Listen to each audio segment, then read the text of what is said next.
Okay, so it's 2 minutes after 3, and I think we're going to begin. So hi, everyone. Thanks so much for joining us. My name is Sarah Ma, and you're watching Sexism, Racism, Poverty, Criminalization, and Why We Need a Guaranteed Livable Income. This is a public panel discussion, and it's organized by Asian Women for Equality. We are a grassroots feminist group based in Vancouver, and we have members across Canada and the US. I am speaking to you from Montreal, and I'd like to acknowledge that I am conducting this panel on unceded Indigenous lands of the Ghanaian-Gayahaga Nation, also known as the Mohawk. We are a volunteer organization with extensive frontline experience. As an equality-seeking group of Asian women with diverse backgrounds and experiences, we know that creating viable alternatives and opportunities for women must address the economic insecurity and the feminization of poverty in some way. We host these panels as feminist platforms for discussions about guaranteed livable income to bring grassroots groups, frontline groups, policymakers, and academics together, bringing our different fields and areas of work together and building alliances and shared theory with each other. I think before I go on, I'd like to just launch a poll here just to get a sense of where all of you are coming from. So I'm just going to launch that now. And you can let us know where you're tuning in from and whether you've heard about basic income or not. All right.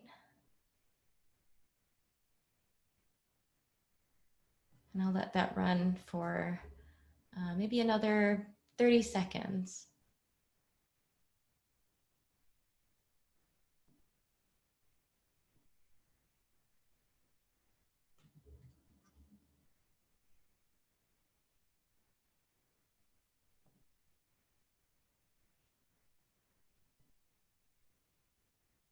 Great. A lot of British Columbians, lots of Ontario, Quebec, some outside of North America. That's great.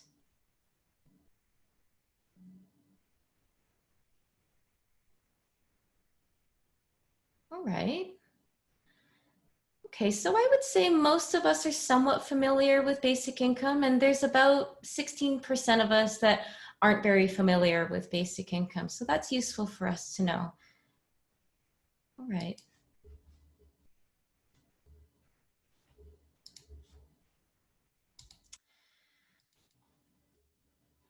So the women in our group, we've continued to think about what guaranteed livable income means for a capitalist society that we know blames women for their own poverty. We've specifically continued and really thought about and considered guaranteed livable income during a time in which we're being forced to confront the terrible reality of the racism that has been a key part of the police brutality and incarceration of people of color, particularly Black and Indigenous people, and the centrality of poverty in the disproportionate criminalization of people of color, which includes women of color. We think about all of these things in the context of calls to defund the police, the opportunities these ideas bring, but also what the implications of those calls are for women, including poor women and women of color. We consider guaranteed livable income in this context of the COVID-19 pandemic, this pandemic that poses a serious threat to our health and has threatened many of our livelihoods and has rendered those in long-term care homes, frontline jobs, healthcare professions, and caretaking roles disproportionately vulnerable, many of whom are women and women of color. We take seriously what a basic income would mean for women, as the statement by Basic Income Canada Network has recently raised, and the calls to convert the Canadian Emergency Response Benefit to a guaranteed livable income, such as Leah Gazan's Motion 46. So this afternoon, we're joined by key advocates and community organizations that are leading the way forward on guaranteed livable income. They've joined us to talk about what the challenges are for women and women of color, what a guaranteed livable income could mean for us, and what it could look like in Canada. First up will be our panel, who each will speak for about 10 to 15 minutes. We have Canadian Senator Kim Pate, Faye Blaney of the Aboriginal Women's Action Network, and Grace Balbutin of the Asian Women for Equality. Unfortunately, Lily Bennett from the National Congress of Black Women Foundation could not join us today. This will take us to around 3:45, and thereafter we'll be joined by a panel of community respondents, including Sheila Siddayao of the Philippine Women's Center of Ontario, Savannah of Strength and Sisterhood Society, Sheila Regehr of Basic Income Canada Network, and Leah Gazan, the MP for Winnipeg Centre. They will be giving statements as well as posing comments and possibly questions for the panel. Should we have time afterwards to take a few questions from the audience, you can submit that through the Q&A function of Zoom. And now I'll take this opportunity to invite my co-host, Maria Wong, to introduce herself.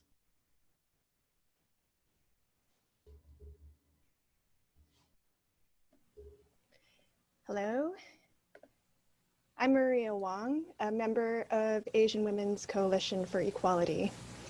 I'm hosting this webinar from the unceded territories of the Lekwungen-speaking peoples of the Songhees, Esquimalt, and Wasanich nations in Victoria, BC.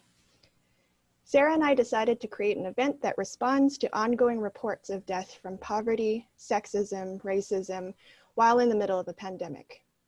I refer back to reading the Pictou Statement by Lee Lakeman, Angela Miles, and Linda Christensen Ruffman, because they argue that women in every community, context, racial group are still denied our rightful political power over the economics governing these communities and our world, and that a guaranteed livable income is the start of reclaiming this rightful share of our wealth. We've put together a fantastic combination of panelists and community respondents with the expertise on these issues. I'll be managing the technical side of this webinar, so panelists, please be aware of your mute and unmute functions. Keep your videos on so we can see you raise your hands if you want to respond. Community respondents can keep your videos off until all panelists have presented. For everyone watching, you will see a Q&A button at the bottom of the Zoom screen. Please use this if you have questions, and I will be monitoring this as we go. We may not have enough time for all questions, so if you want to continue this conversation, please take note of the groups and organizations involved today to get in touch with us after. Thank you and enjoy the webinar.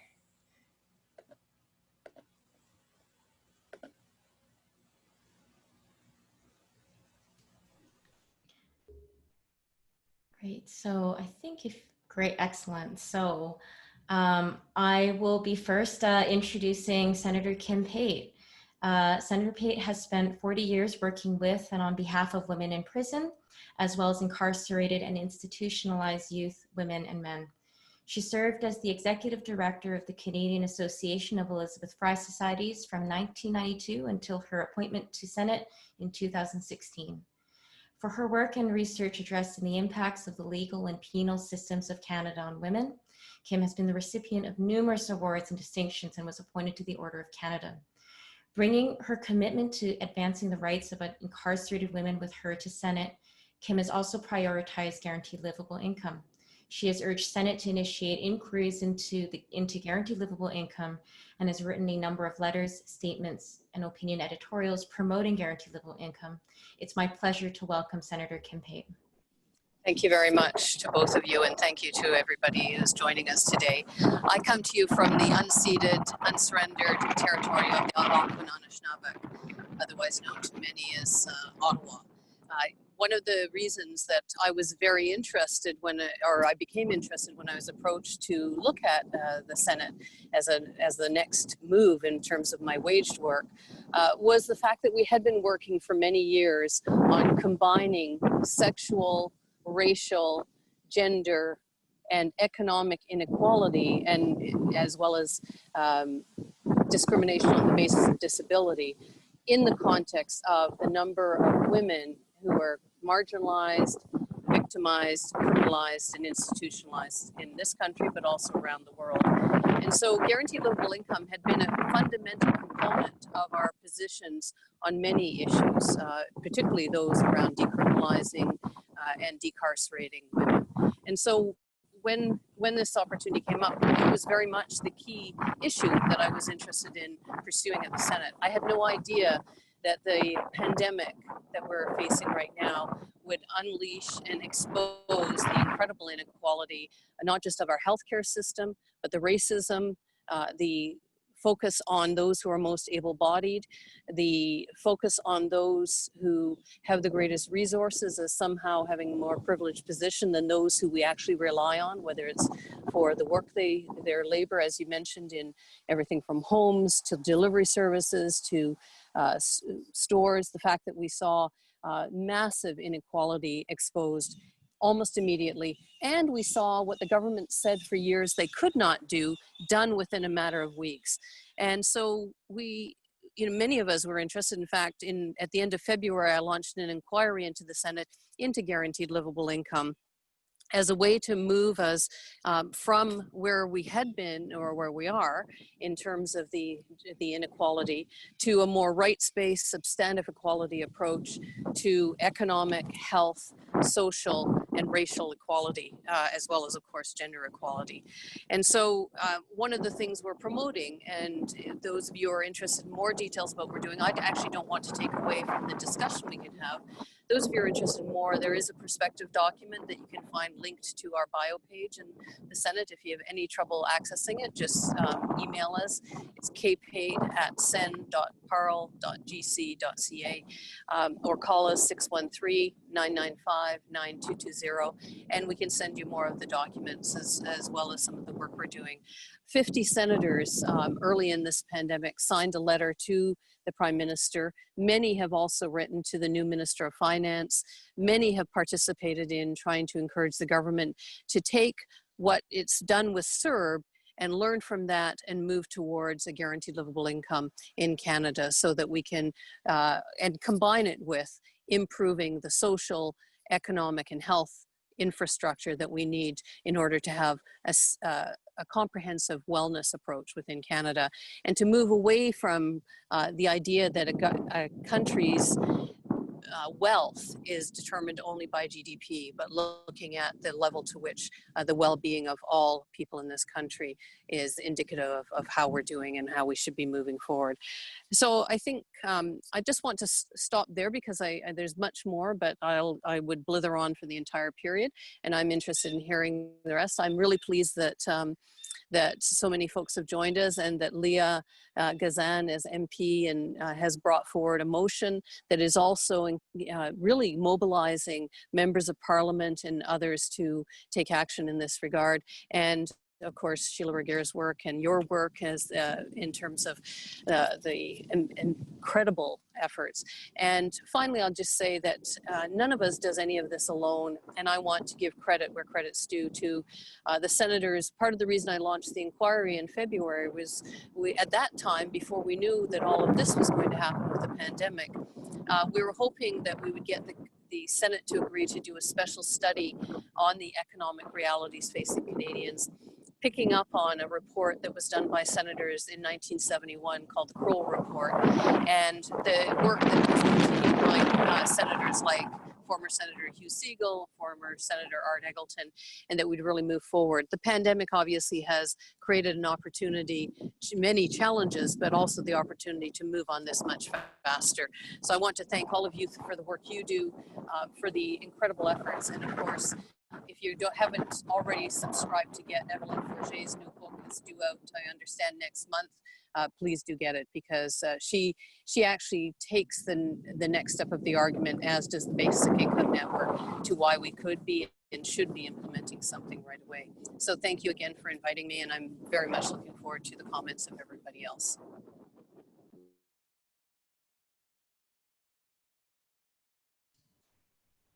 Great, thank you so much for that, Kim. All right, so next up we have Faye Blaney of the Aboriginal Women's Action Network. Faye is a longtime activist, educator, and founding member of A1. Since 1995, A1 has provided a voice for Aboriginal women on many issues affecting Aboriginal women and girls, including violence against women. The organization has been a key force and authority on fighting for the rights of Indigenous women and girls, both nationally and internationally. Faye has been a key part of the Women's Memorial March Committee for many years, which organizes the annual Valentine's Day March. And she engaged specifically with the National Inquiry into the murdered and missing Indigenous women and girls. So with that, I'd like to welcome Faye to speak. Thank you very much, Sarah. I want to begin by acknowledging my relatives of the Squamish, the Musqueam, and the Tsleil-Waututh. I have a great-grandmother from Squamish and a great-great-grandmother from the Kwantlen First Nation. And I'm from Khomalku, which is the northernmost community of the Coast Salish peoples. And thank you very much for that wonderful introduction about the Aboriginal Women's Action Network. We're very proud of the work that we do. More recently, as a part of the Commemoration Fund, we've been doing work on the issue of prostitution, particularly in light of the fact that it's coming up for review. When I was first approached about this topic, my immediate concern was with the people in my own community. I live on my reserve now up in Campbell River. And what I noticed during the common experience payment from the residential school experience, the influx of money into my community resulted in so many deaths. There were young people that were passing away due to alcohol and drug abuse. And in more recent times, we've witnessed that with this pandemic, there has been a lot of abuse of alcohol and drugs, and it gets very frightening to think that our community is getting wiped out by virtue of the additional dollars coming in. And it took me a while to wrap my mind around this topic and how it could benefit Indigenous women. So I want to start off by underscoring the fact that we are the poorest of the poor. In economic terms, our annual income is far below that of Indigenous men, for instance, and it's far below that of Canadian women or non-Indigenous women. And in this neoliberal climate that we live in, the privileging of industry over human rights has really exacerbated our marginalization, with social assistance being significantly below the poverty line. We spend our days standing in line. We stand in line for the various benefits and supports that we can receive. And then we stand in line again to access those things: food, shelter, clothing, and other charities. And in talking to the women of the Aboriginal Women's Action Network the other night about this talk, they were talking about being fed up with being the poster child for poverty, and they want a different life. AWON members also raised the point that Indigenous women are often stuck in violent relationships, and they're unable to flee violence because of the poverty that they live with and the fear of things getting worse than they already are. They spoke about us being so vulnerable to trafficking and prostitution as well, because of our level of poverty and because of the racism and sexism that's constantly being perpetrated against us. I think the biggest resentment that AWON members have is the fact that there is a thriving industry for the poor, and we often refer to them as poverty pimps who maintain a holding pattern, otherwise known as harm reduction.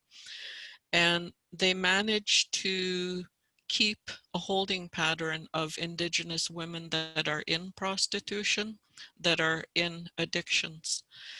And we've just had the national inquiry on the murdered and missing Indigenous women and girls. And I would say that, especially here with the Picton massacre, that there is a significant enough number of Indigenous women that were found on the Picton farm. 1/3 of the women that were murdered were Indigenous women, and there were several Jane Does that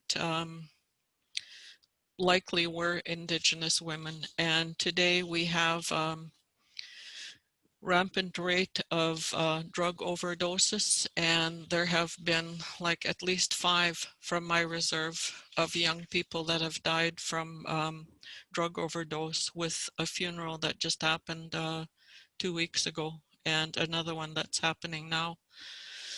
Someone just passed away. So we have that huge problem, and there are poverty pimps that are really happy to capitalize on our poverty. The other point that I really wanted to make is that Indigenous women must be engaged in the process of the creation of a guaranteed livable income. With the neoliberal agenda that's defunding women's groups, it puts us in a really precarious position. They've not only defunded women's centers, but they've also really slashed with regard to social programs, so that we do, as I mentioned, live below the poverty line. We don't make ends meet.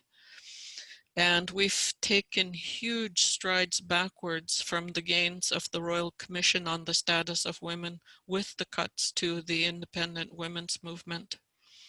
And without these women-only spaces, we're denied the opportunity to exercise our democratic rights to make informed decisions about our own world. We're denied the right to understand or articulate our oppression and the human rights violations that impact us. Our ability to organize for a just society is sacrificed in favor of the worst forms of capitalism that have disastrous impacts on our environment and on our Aboriginal rights and title. I really wanted to say more about that, but I haven't included it in what I've written. I'm really concerned about what has happened to our environment and our unceded territories, and the fact that it's being decimated before our rights and title are being addressed. But anyway, getting back to what I was saying here, the members of the Aboriginal Women's Action Network are really concerned about how Indigenous women are relegated into prostitution or into criminal behaviors and criminal activities. And some members of A1 are survivors of prostitution, and they understand the issues all too well. And we had quite an in-depth conversation about what this would mean for Indigenous women that are in prostitution, the possibilities. And I think Sarah was mentioning about the Nordic model as well, and I want to leave that to the end, but I think those kinds of programs and services are extremely important for supporting Indigenous women to escape from prostitution. Our A1 members underscored the fact that our youth are the fastest growing population, and those youth are hitting the ground running. They're already in crisis by the time they become young adults.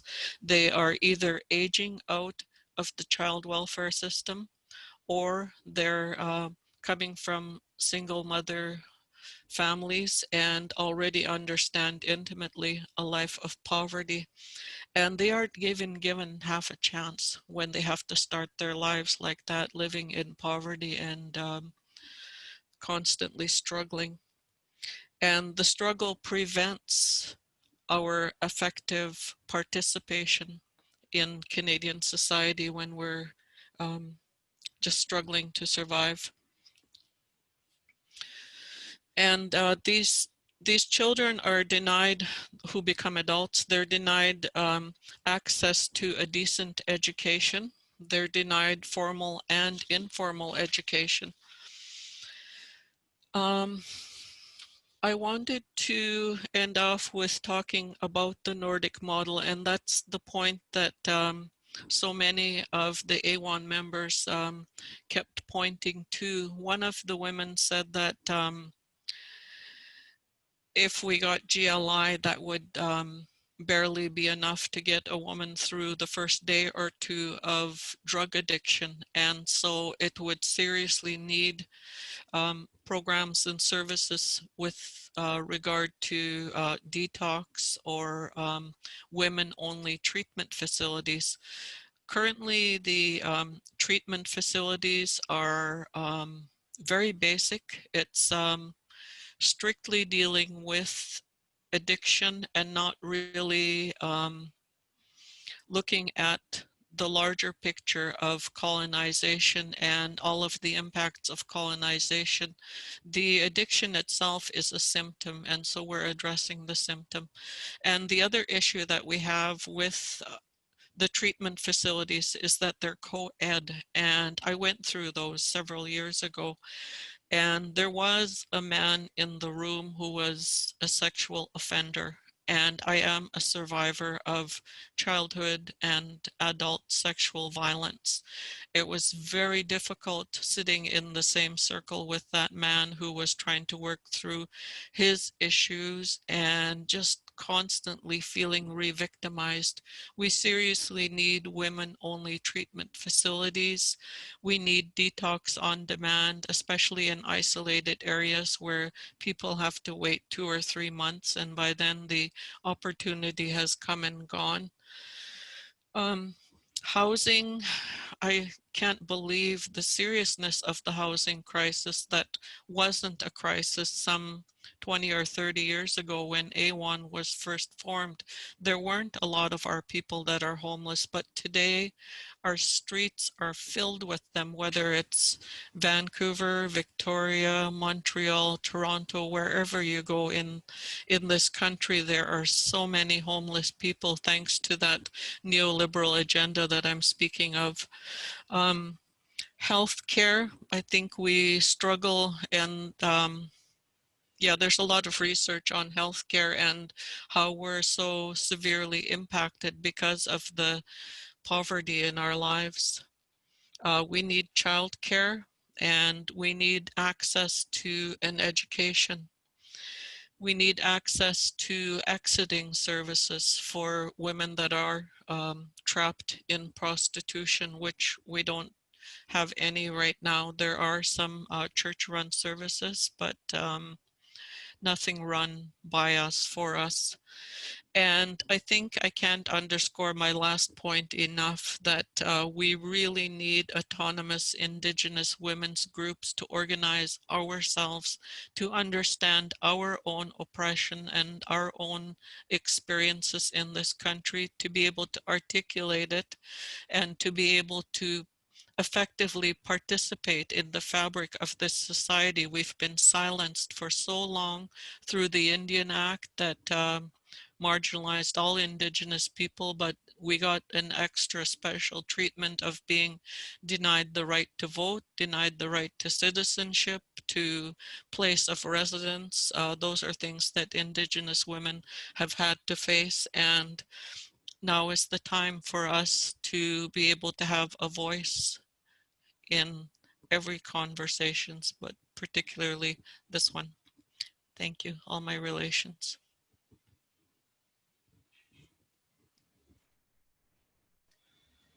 Thank you so much, Faye. Your perspective as an Indigenous women's group is so vital to this discussion of basic income, and one we do not hear enough.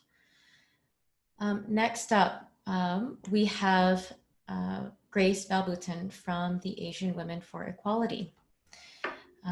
Grace is a member of the Asian Women for Equality, and she was born and educated in the Philippines.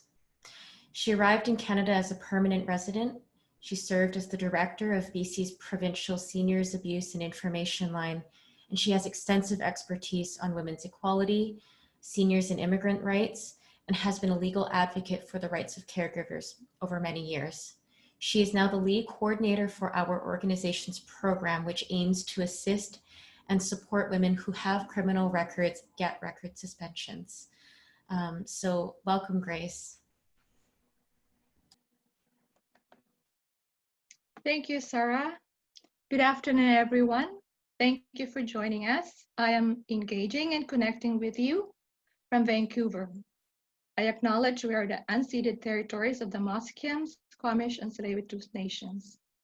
15 years ago, I was rushed to hospital emergency and was attended by a white male nurse. As he fumbled to find a vein to draw blood, he asked what my job was. By the tone of his voice, he assumed I was the stereotype Filipino domestic worker. When he heard I was a legal advocate for caregivers, he suddenly commented that Filipino nurses who were former live-in caregivers are not really qualified. The training is not sufficient for Canada and their English is not good enough. And he added, "I'm not racist, just my observation." I was totally pissed, raging to speak up for my sisters, my country of origin. But I kept quiet, too sick, unable to confront his sexist and racist views. Mostly, I was fearful he would poke the needle endlessly into my arm, and I came home with a badly bruised arm because an incompetent man who could not do his job right believed he was better at it than women of color. Okay. When I represented caregivers at the Employment Standards Branch, employers assumed I was another caregiver accompanying their nanny. I purposely wore suits as part of my professional armor to elevate my presence as a competent woman. I had to fight harder not to be dismissed in pursuing employment complaints of immigrant women like me. My win was women's win, and I won 100% of the time. The recovered wages help women get by while finding new employers, securing new work permits, waiting to receive employment insurance. With its win, more women were encouraged to complain against abusive employers. Yet it was never enough. Women were stressed by encounters with employers. Still too many fear that a complaint would damage chances of finding new employers, prolong their unemployment, and put their temporary immigration status at risk. Getting permanent resident status and Canadian citizenship for immigrant women does not guarantee well-paid jobs or better working conditions. Too many women have not been able to move out of low-paid and precarious domestic work, childcare, and seniors care. Some women have moved on to subcontract work in multiple senior care facilities. With the pandemic, conditions have deteriorated and workloads increased. Still, women still earn less and have fewer benefits. And to make matters worse, the health directive limited care workers to a single work site. This resulted in women's reduced work hours. Although well-intentioned to curb the spread of COVID-19, this restriction led to economic insecurity for many care workers, mostly racialized women. The temporary wage increase was not immediately paid. Women had to scrape out of already limited resources. On top of it, care workers are blamed for spreading the virus to senior residents. This policy demonstrates that racialized women are pushed aside and sacrificed to protect the majority. But even when women are the majority, we have limited power to influence political, social, economic, and environmental discourse and decision-making. We live in a patriarchal society where the men dominate and rule over women's bodies and our reproductive rights. Consequently, women's sex-based human rights are being eroded and women-only spaces are systematically erased. For example, increasingly, male inmates who self-identify as women are allowed access to women's detention units, putting incarcerated women at risk of assault and harassment.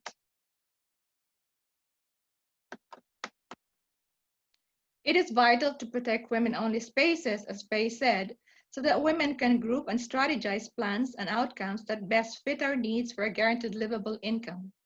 Women-only spaces allow women to define who we are, free from male interference, intrusion, and oppression. It is absolutely necessary for oppressed people to be able to group together, to self-determine our identity, vocalize our shared experiences, and find ways to effectively strategize to overthrow the rules and the laws imposed on us by the state and our oppressors. The formation of civil rights groups, anti-racism groups, women rape crisis centers and shelters, caucuses, clubs, associations, and religious organizations is a hallmark of a democratic civil society.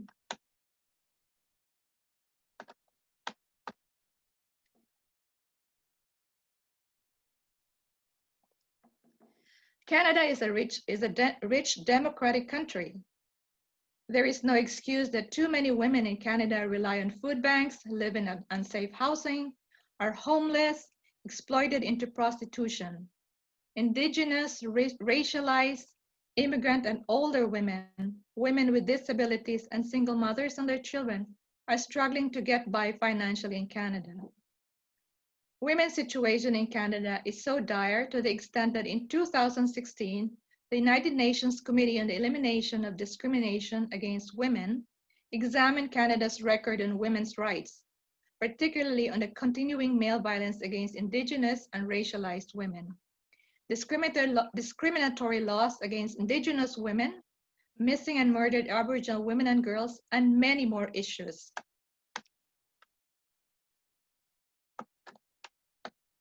In Canada, policing and the justice system is stacked up against women. Many male police officers make sexist and racist comments and take advantage of women who report sexual assault and harassment. Women in prostitution are coerced by police to perform sexual acts in exchange for not being arrested. Male judges interpret the law and deliver decisions that minimize and disregard the male violence that women experience. While many men who assault and harass women escape free without criminal records, women are criminalized for defending themselves against violent male attacks.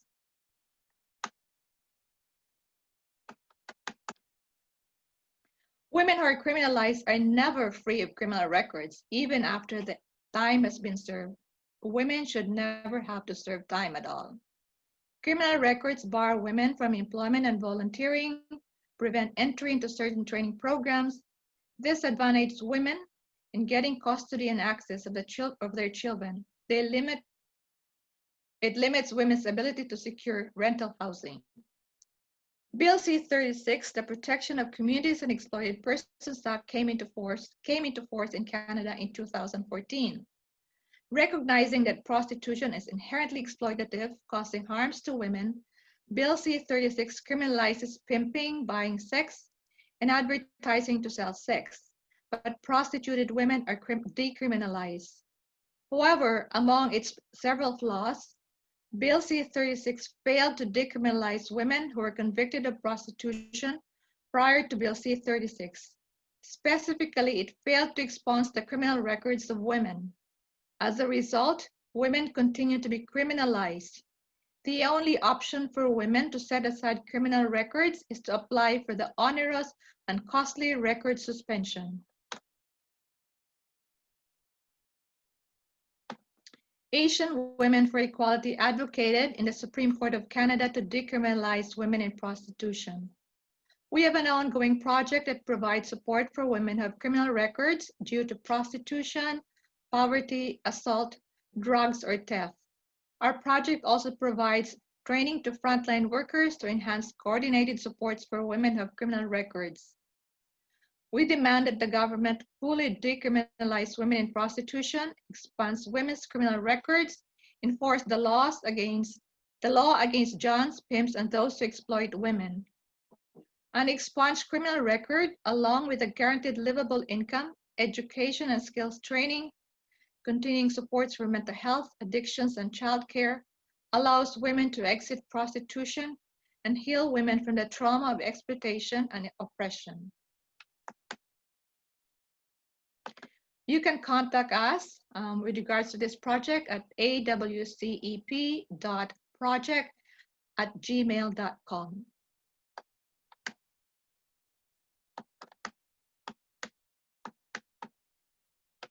In times of hardships brought on by natural disasters and pandemics, women suffer more from the impacts of devastation and the loss of lives and communities.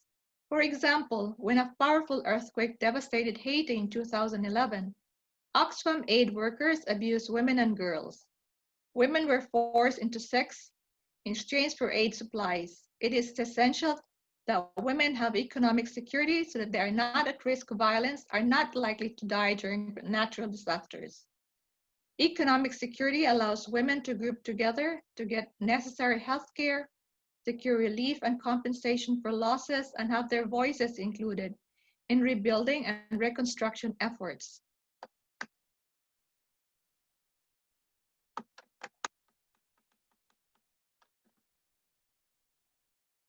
The Canadian government has a responsibility and ensure that every person to support and ensure that every person in Canada has enough money to cover their basic needs. Right now, Canadians are receiving some form of income support through Canada Emergency Response Benefit, that is CERB, Canada Child Benefit, Guaranteed Income Supplement for Seniors, and the Provincial Income and Disability Assistance. CERB proves that providing a basic income guarantees that people are able to meet their basic needs and continue purchasing goods, which keeps the economy going. Workers who lost their jobs due to COVID-19 received $2,000 a month during the pandemic. However, thousands of people were disqualified to apply for and receive CERB. Moreover, people on disability assistance and seniors on guaranteed income supplement receive much less than CERB and are expected to make do with it. The disparity in the current income supports demonstrates that these systems are not adequate to meet and fit an individual's basic living needs.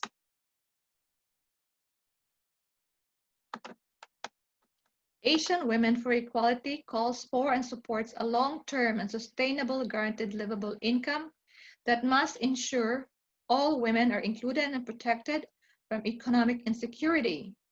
Differences in geography and demographics, such as cost of living differences across Canada, must be considered to ensure women in rural and isolated communities will receive guaranteed livable income in a timely manner. Providing women with direct access to guaranteed livable income ensures women have autonomy and self-sufficiency to participate in longer-term social, political, and structural change. Guaranteed livable income must be given to all individual adults in Canada, regardless of marital and immigration status. Guaranteed livable income must be sufficient to provide for each child that an adult has guardianship over.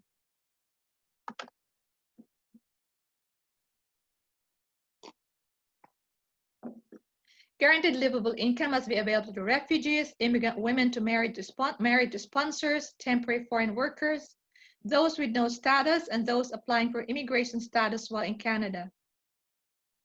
Immigrants face employment and language barriers and deal with social isolation and culture shock in the process of integrating into Canadian society. Guaranteed livable income, along with recognition of foreign credentials and job experience outside Canada, is a step forward in Canada's immigration policy. Migrant workers are being used to fill Canada's permanent labor demand. Using temporary foreign workers to fill long-term jobs without protection of their rights is exploitative. Temporary foreign workers must have access to federally funded settlement programs and to permanent resident status in tandem with guaranteed livable income. A guaranteed livable income must meet adequate standards of living that will provide for all basic necessities such as safe and adequate housing, healthcare, food security, reliable and accessible public transportation. It must allow for discretionary spending to enable women to engage and contribute to civic society. A guaranteed livable income must be given unconditionally without eligibility criteria, job search requirements, without clawbacks, without wait times or any other conditions, and must not be subject to taxation. A guaranteed livable income must be publicly funded. A guaranteed livable income is achievable for all by prioritizing the national budget spending where it is most needed for the well-being of all individuals in Canada. Our national resources should not be wasted on programs and services that are temporary, trendy, arbitrary, selective, that grind people into poverty. Many countries, such as Finland, have initiated basic income studies and projects. The overwhelming results show that people who receive universal basic income unconditionally feel more secured financially, have better mental well-being. These outcomes indicate that when basic income is provided, people's living conditions improve, people have opportunities to enroll in skills training to get better paying jobs, they can buy nutritious food, and much more. As the COVID pandemic is spreading unabated, along with the reality of climate change, uncertainties about our future will be compounded with worsening environmental conditions and increasing calamities. We need a guaranteed livable income now. Providing a guaranteed livable income along with universal health care, universal childcare, affordable housing, and access to education lifts people out of poverty, lessens inequalities, creates healthy communities that are not fighting for material resources. Guaranteed livable income must be provided hand in hand with continuing supports for mental health and addictions, training and apprentice programs for youth, expanded in-home care and supports for seniors, and culturally sensitive support programs for immigrants, refugees, and their children. Guaranteed livable income must be provided along with guaranteed women's equality rights. Thank you.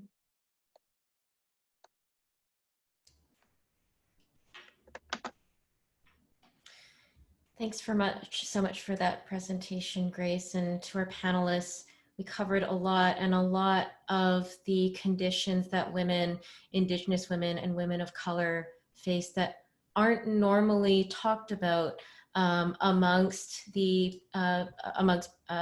some of the discussions that we have around basic income. Before we go on, I know that there are some people that might want to answer the poll. So what I'll do is I'll just relaunch the poll, and then we can kind of move on from there. I believe you can just exit out of it and continue watching the presentations. All right, so now we're going to head into our presentations by our community respondents. First up, I have Sheila Regehr. She is the chairperson of the Basic Income Canada Network. This is a voluntary, not-for-profit, nonpartisan organization that began in 2008 in affiliation with the international organization, the Basic Income Earth Network. Sheila is a retired federal public servant who worked on income security policy. She is the former executive director of the National Council of Welfare and has written extensively on policy for economic security, particularly as it relates to women and to gender equality. So with that, I'll invite Sheila to make some remarks. Thanks very much, Sarah, and hello, everyone. I just want to say thank you first. These have been amazing presentations. I'm joining you now from Toronto, which is the traditional territory of the Mississaugas of the Credit, the Anishinaabe, Chippewa, Haudenosaunee, and Wendat peoples. And it also has the distinction now of being sort of one of the COVID capitals of Canada, part of which is understandable because it's a major city and it has international airports and that sort of thing. But I was stunned to learn the other day in the Star that of those who have been infected in Toronto, 83% are racialized people. And I just find that horrific. So there's a lot of work to be done. Everybody's described very well, why we need a basic income. At Basic Income Canada Network, what we've done recently that adds to this discussion, I think, is to do the real policy wonky technical work of putting out what a basic income really could look like in Canada, adding the numbers, how much it costs, where you find the money to do this in a way that's progressive using fair taxation, making sure that those who have been privileged and have benefited from their privilege in this country pay their fair share. So that was in January that we released that report. And then, of course, COVID hit immediately afterwards. And as Kim said, I mean, it has just exploded, this understanding now of why we really, really need a basic income now. And if now is not the time, I can't imagine when the time is. There's so much that people said that I'd like to talk about, but I'm going to just ask my question, I think, because one of the things I would like people to focus on is this very particular period in time. When George Floyd was murdered, a Black female academic at a university in the United States talked about feeling like she was on the razor's edge of change. And that, you know, this protest, this need to really do something was either going to create positive change or we were really going to be mired the other way. And that's the way I feel now, that this speech from the throne that's coming up on September 23rd is going to be, for me, like a huge landmark for Canada. So the more we can influence it, and I'd like us to maybe talk about how we can influence that. Leah certainly will, and many of us have already started.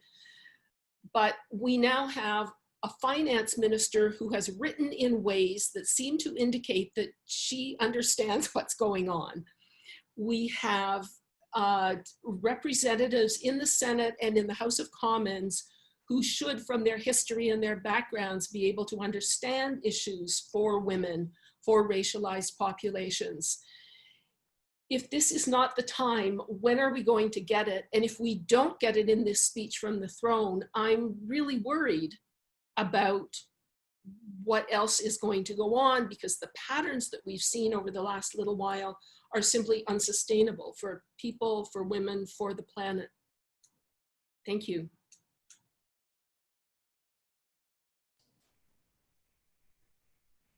Thanks for that, Sheila.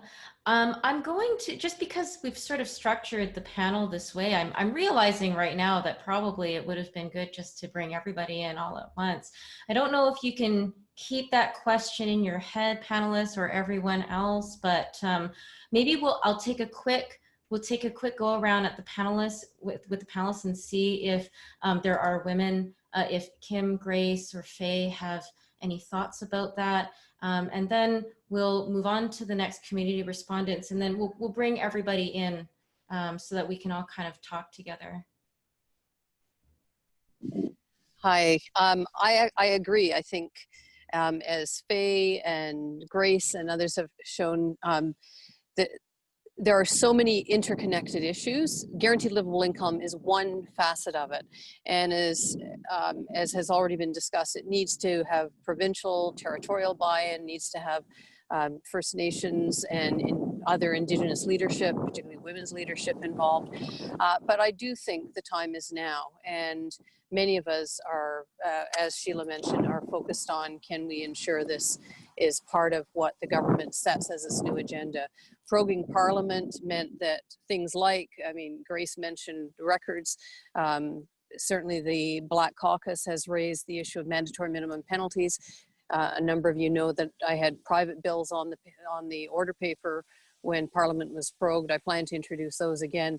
But I think when we're talking about economic equality, and most importantly, economic inequality, we have an opportunity right now to try and make sure that this is an issue that is front and center for not just the cabinet, but for Canadians. There are many, many people, as Grace has pointed out, and as many of you know, the number of women who are on the front lines who have borne the brunt of not just the COVID pandemic as workers, but also, as Sheila pointed out, as those who have been impacted impacted is huge, and we need to move forward. So it's not, I don't see it as the end of the discussion. In fact, if it's in the speech from the throne, I see it as the beginning of the discussion, and one that we have to keep working hard to make sure all of the equality issues and the intersecting issues are part of the agenda.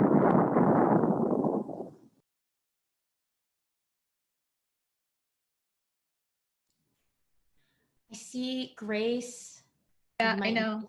Okay. Canada's growing older population, and with the pandemic, we saw a huge issue. A lot of our older people are actually died or are having the most, I'd say they were most affected by COVID-19.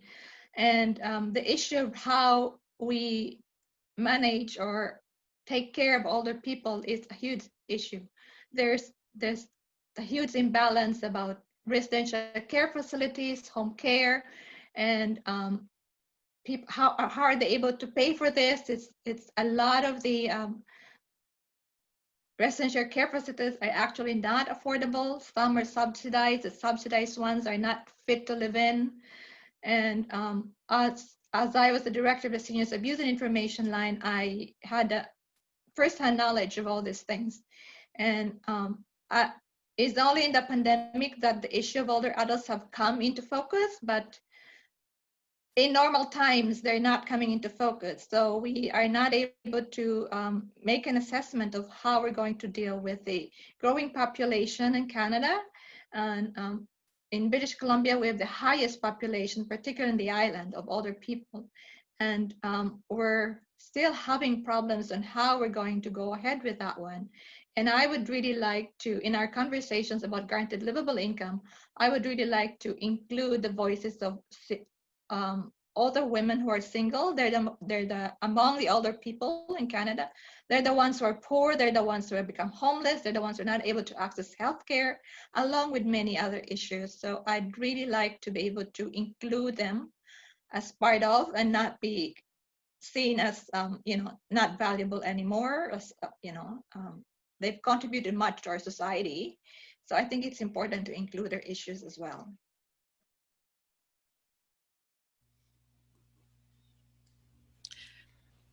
All right, and Faye, is there anything you want to add?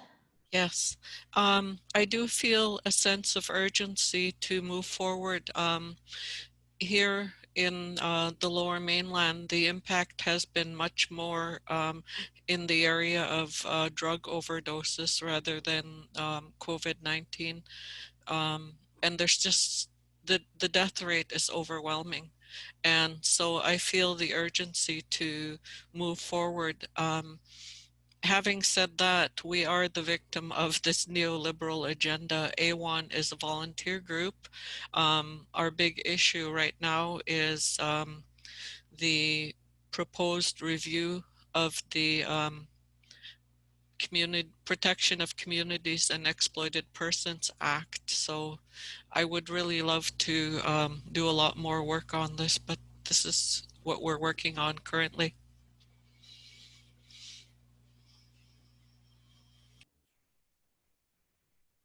Great, thank you very much, Faye.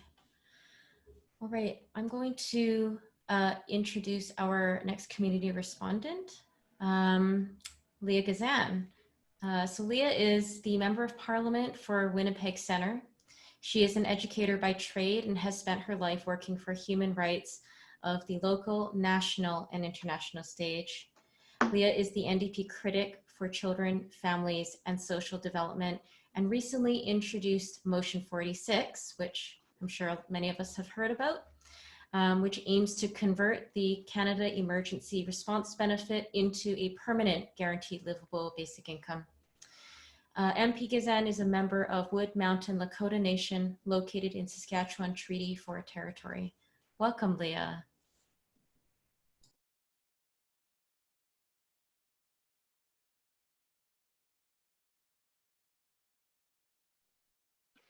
Hello, everybody. Can you hear me? Okay, super. I feel very privileged to be here, you know, with such distinguished women who have worked so hard.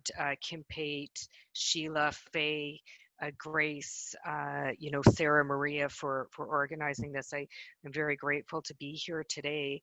And to have an opportunity to discuss motion 46, which is a private member's motion that I decided to put forward in response to what I saw worsening in my community. When I ran in the election, I actually ran on, you know, advocating for a guaranteed livable basic income. I see poverty as a willful human rights violation, something that's certainly pronounced in my riding of Winnipeg Centre, the third poorest riding in the country. And as I've seen the pandemic, now we're in the fifth month, you know, people are beginning to spill on the streets. I have families living in shelters right now with their kids. You know, you see the mental health deteriorating. I live right on a street right beside all the homeless shelters in the city. And as the pandemic has persisted, it is evident that the mental health of our wonderful community is declining because of a failure of government to respond in a way that honors individuals' human rights and dignity. We also had 3 murders in April by police within a 10-day period in my riding. One whose family comes from my riding, Ayesha Hudson, a 16-year-old girl who was shot and died at the hands of police. We are at a critical juncture, and you know, I certainly don't take credit for the motion. I call this the people's motion, and it was a motion that was developed in very, very close consultation and under the advice and advisory of people from Basic Income Manitoba, Basic Income Canada, informed by Kim Pate's document, perspective document, the disability community across the country who has just been totally pushed aside during the pandemic. We know now that we're going to be in the pandemic for the next, could be as long as 2 or 3 years. And we know one of the greatest ways to protect people's health and safety is by ensuring that they can socially isolate and have access to frequent hand washing. That requires a home, and that requires water. Minimum basic human rights that many Canadians are not afforded, whether living in urban centers or on reserve. And we have to do better. You know, I appreciated, Faye, your discussion about neoliberalism. You know, one of the reasons why I decided to just do a private member's motion is that, you know, the first bailout that happened when COVID hit was to the pipeline companies, companies that for Indigenous women particularly wage havoc on our health and safety, make us vulnerable. Corporate bailouts, offshore tax havens that we're not going after. Well, I see people suffering all around me because they are not afforded basic human rights. I think governing is about choices. And I'm really pleased that, you know, my motion is generating excitement, but it's really not my motion. It's the thousands and thousands and thousands of people across this country that believe in human rights, that believe that all people should be able to have what they need to live in dignity, to not buy into rhetoric that's not founded in research, that somehow poverty is related to laziness and not systems that have been designed to exclude people, including the Indian Act. And I know, Faye, you spoke to that, or some of the issues we've seen in the country in the migrant and temporary foreign worker community, where people have contracted COVID-19 because of working conditions that do not reflect anything near to what we are supposed to be abiding abiding by in the Canadian Charter of Rights and Freedoms. So I put forward the motion. I volunteered my place to put forward a motion, but it is not my motion. And I want to be very clear on that. This is the people's motion, guided by the people, directed by the people, and moving by the momentum and actions of people on the ground who are fighting for human rights and dignity for all persons that live in Canada. So very much in terms of the you know, what we've discussed today and what should be in a, you know, in a guaranteed basic income, a livable income, reflects much of what has been discussed today, because like I said, this is not my motion. This is a motion that was developed in very close consultation under the expertise of people like Sheila Regehr, like, you know, like Sheila Regehr. So so basically it accounts for regional differences. For example, it's more expensive to live in northern Manitoba than it is in southern Manitoba, in Vancouver than Winnipeg. So accounting for regional differences. It's for all Canadians or people residing in Canada over the age of 18, including single persons, students, families, seniors, disabled persons, temporary foreign workers, permanent residents, and refugee claimants, so that we can address, for example, with what we've seen with migrant workers, even during COVID, that people aren't beholden to work for abusive employers that, you know, give them food rations because they have no other option. That certainly, for a country that believes in upholding human rights, that certainly doesn't reflect that in the least. Or students who were unable to work, for example, who want to pursue their education, but for no fault of their own, you know, don't have money for tuition, or seniors that just need more support, who are so marginalized in our community.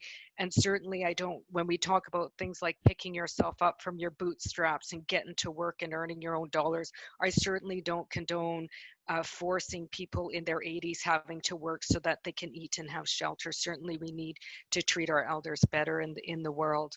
It'd be paid on a regular basis, and it wouldn't require participation in the labor market, education, or training in order to be eligible. And it would be in addition to, I think most important to this motion is paragraph 5, indicating that it wouldn't replace our current social safety net or limit its growth, things like ensuring universal pharmacare, universal childcare, that it would be in addition to. And we know through research and through studies like the Mincome and what's happened in Finland, that when you look after people, it's good for the economy. We cut down on health costs, mental health improves, physical health improves. And certainly there's no shame in divesting from what I've been very strong about, corporate welfare, and investing that money in people. I rarely hear people talk about, oh, you know, those people, the corporations, they're lying on beaches, having a vacation on our dime, which is actually happening, right?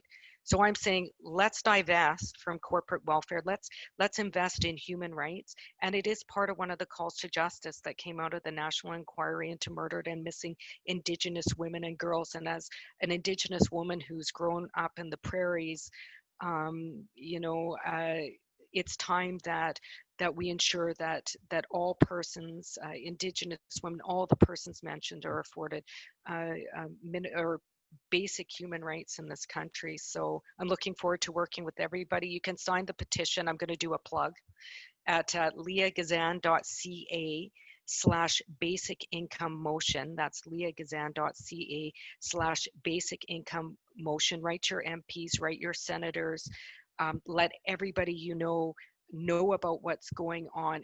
We have to work together if we're going to push this forward. Thanks very much. Thank you so much for that, Leah. And we'll be sure also to share the link that you mentioned in the follow-up emails after this webinar. I'd like to give a chance for the panelists to respond to some of the really rich points that Leah was making.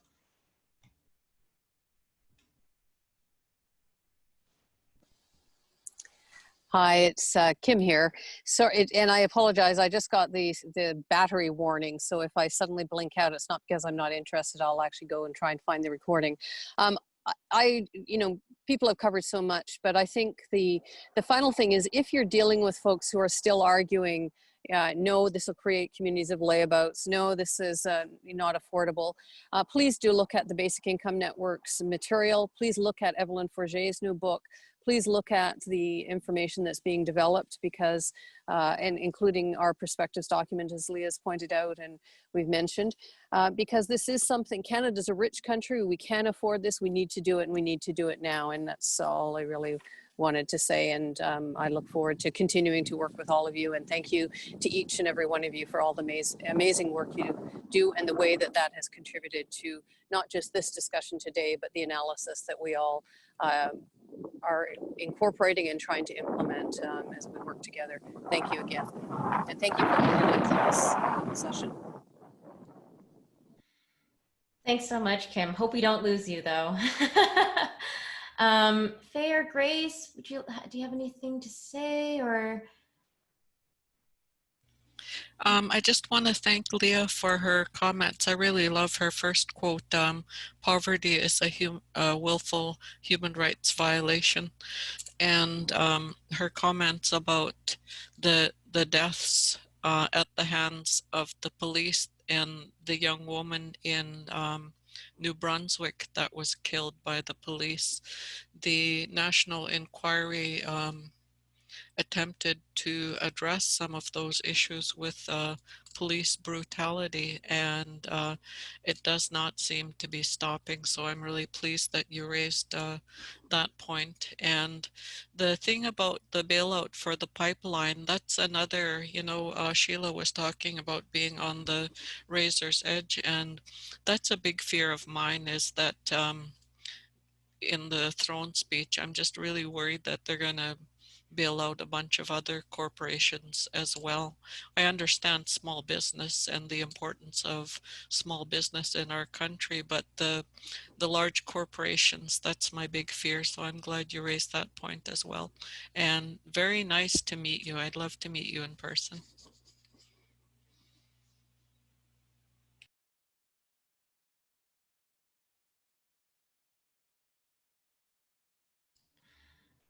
And oh, right. So Grace, we can, do you have anything additional, or do you want to move on? We can move on. Yeah. Okay. So next up, I have Charie Siddayao. Charie, I've known Charie for a long time. She's a well-known community organizer with the Philippine Women's Centre of Ontario, and she's been a community organizer for nearly a decade.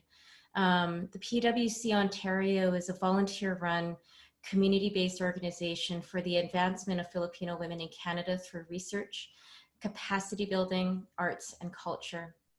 They have mounted a diversity of campaigns, including the Purple Rose campaigns to end sex trafficking of women and children, the Scrap the Live-In Caregiver program, and the Campaign for Nurses Accreditation. I encourage you to follow them on Instagram, on Facebook, on Twitter. They're very active, and I'll welcome Charie to speak. Hi, everyone. Thank you, Sarah, for that introduction. On behalf of the Philippine Women's Centre of Ontario, thank you to Asian Women for Equality for inviting us to participate in this discussion. It's such an important topic in our current moment. Thank you also to all the women for outlining key issues and organizing initiatives and outlining what basic income should look like.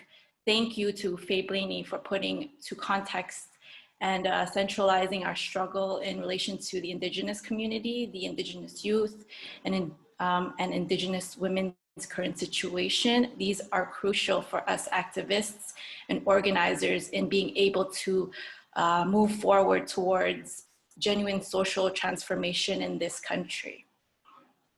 So at the Philippine Women's Centre, we see the necessity of livable income to our survival as part of the larger working class community in Canada. In the last couple of decades, our organization has been organizing around the issues of Canada's caregiver program and key issues faced by women in our community, from the mail order bride industry, which we actually published our research on with the status of women in Canada, our campaign on nurses accreditation, and sex trafficking and prostitution. We have found across all our research and community engagement that poverty and income are large barriers to our development as women. And actually in Canada, the Temporary Foreign Workers Program and the Live-In Caregiver Program, which were mentioned earlier by other women, they are used by the government to keep wages down in Canada. So even though these programs are supposed, or they're meant to be like migrant labor issues, they have some significant effect on the whole economy of Canada.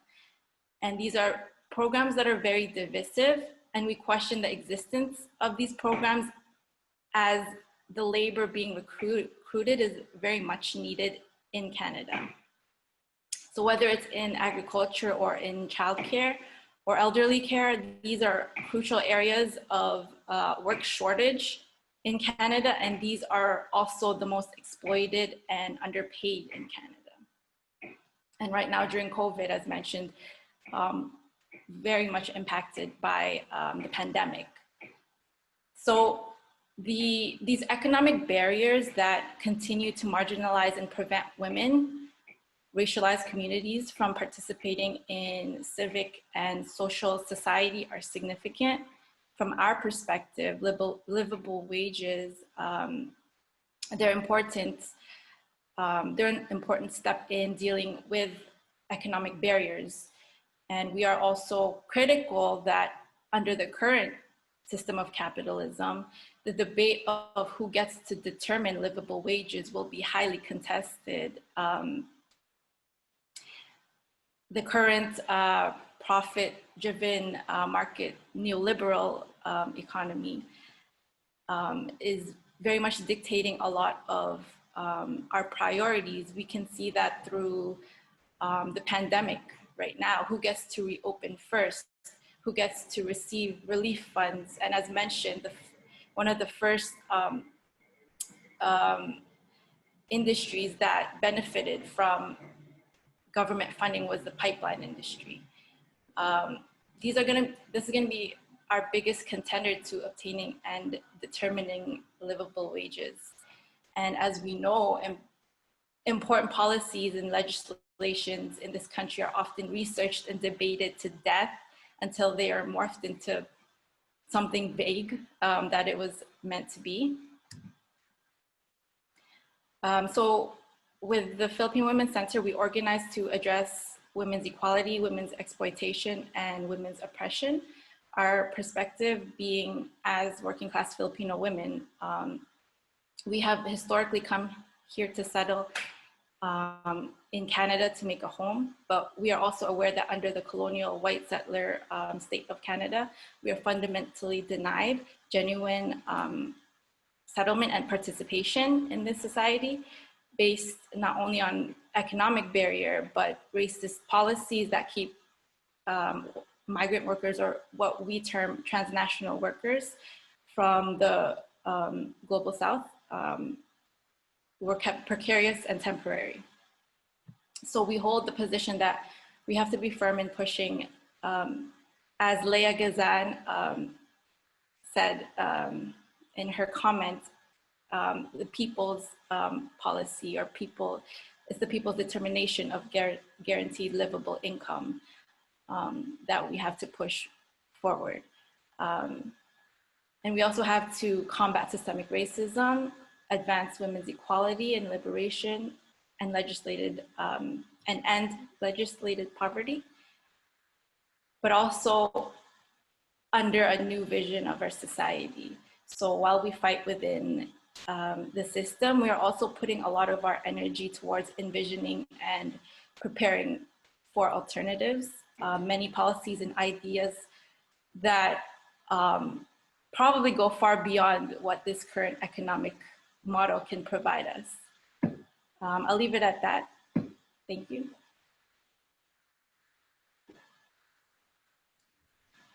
Thanks so much for that, Charie. Such an important perspective, and this idea of legislated poverty and that certain immigration programs sort of set women up for failure once they come to Canada, even though it's supposed to be one of opportunity. I'd like to give our panelists a chance to reflect or respond to some of the things that Charie said.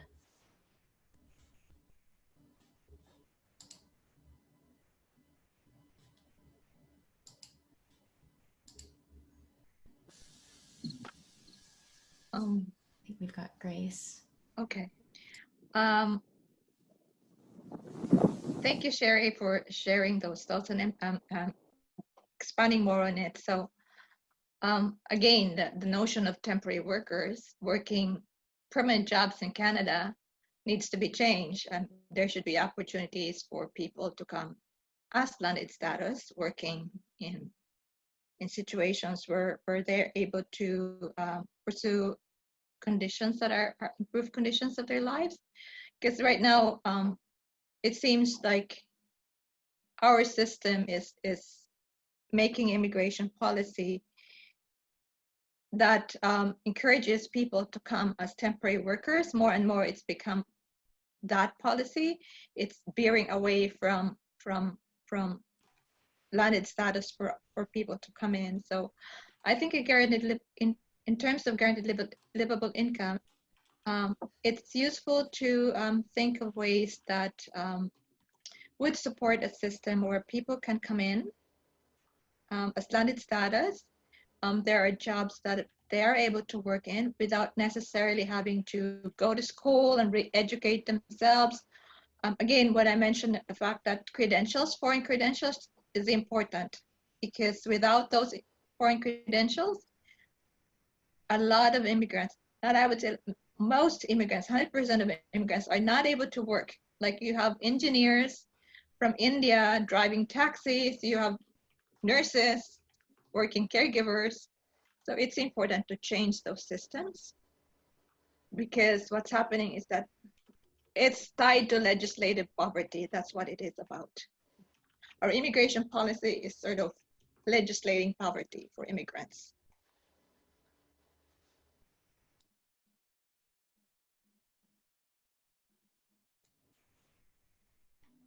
Thanks for that, Grace. Faye?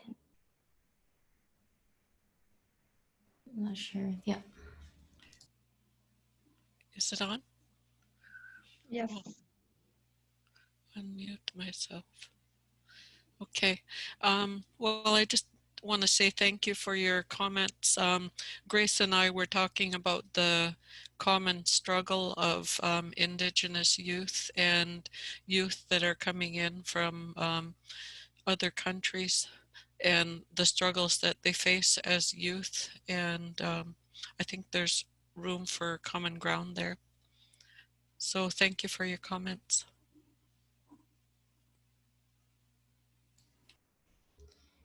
And Kim, you're still with us. Yeah, it's down to 1%, so it could be cut off. Okay. Yes, thank you very much. I mean, as you've all been speaking, I mean, I'm struck by how much you have all been part of, and your experiences and what you're talking about have been part of what have led to my politicization. I mean, it was when my son was born, I was looking for someone to take care of him, that I became aware and ended up involved in what was then termed the rights of domestic workers. And so the issues that you've been raising are really important. Faye, you were part of ensuring that I knew about the missing and murdered Indigenous women as I was starting to work with women in prison. And you have all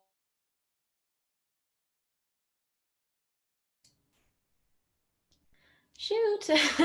All right, it seems like we've lost Senator Pate, but we hung in there to the very last percentage bar on our battery.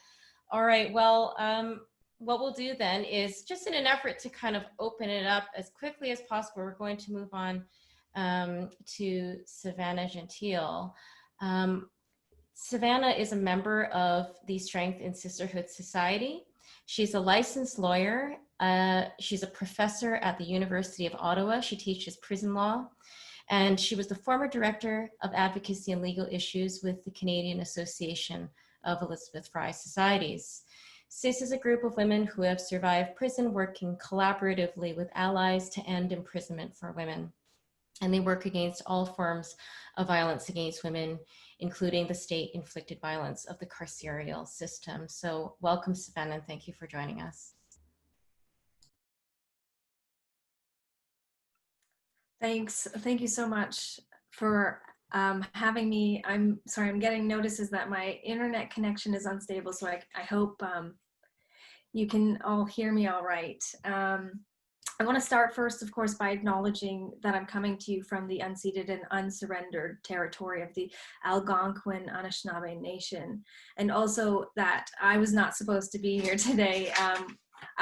It was supposed to be Heather Mason, who is also a member of SIS and a fearless and tireless advocate on behalf of women in prison, who has also survived the prison system herself. So she's very sorry she couldn't be here today and asked me to step in earlier today. So I hope I don't come across as underprepared. I'm sort of in awe of the panel and all of the speakers and community respondents that have spoken today, who are doing so much incredible work. Strength in Sisterhood was actually originally founded in 1995 by Gail Horry and other really warrior women from prison. And it was meant to provide a sort of a support network for women in and from prison, and as well as to challenge the severe inequities that criminalized women face. There's really sort of a nexus between a lot of the issues that have been raised today in terms of poverty, prostitution, and the colonialism and all of those things that have been talked about in such great depth, that really come together and in a nexus for women in prison. So I see this the guaranteed livable income as a sort of a one sort of step towards the process of dismantling that carceral system and our reliance on very harmful and violent colonialist, sexist, racist, homophobic systems like it. But in 2018, actually, a group of women with lived experience, together with co-conspirators like myself, decided to revive Strength in Sisterhood.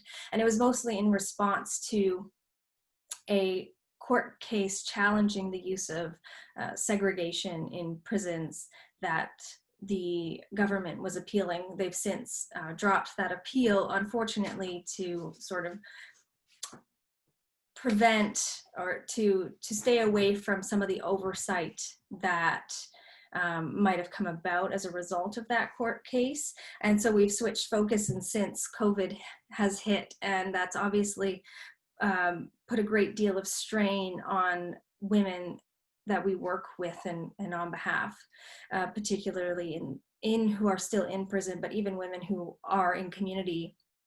I've heard lots of talk about the deterioration of mental health and the impact that COVID is having on different communities. And I think we've definitely seen that among women in and from prison, dealing with some of the added stressors, even being locked up in their homes for extended periods of time.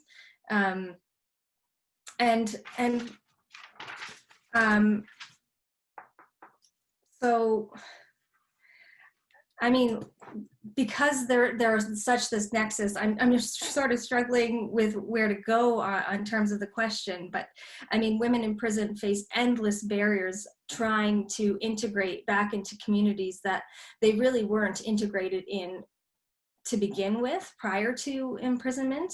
And most end up in prison due to attempts to navigate and survive situations of violence and poverty. And so this idea of a guaranteed livable income, or a basic guaranteed livable income, I think brings a lot of hope, because I sort of wonder how that can possibly be a step along the way towards abolition and towards ending imprisonment for women, which is our ultimate aim as an organization. But at the same time, I wonder how we as activists and advocates counteract this effect of these harmful systems, in terms of I find when we challenge these systems, so I'll use the example of the segregation challenges. There were many segregation challenges brought against the government, saying that there was that the segregation provisions of the legislation were unconstitutional, that it was torturous.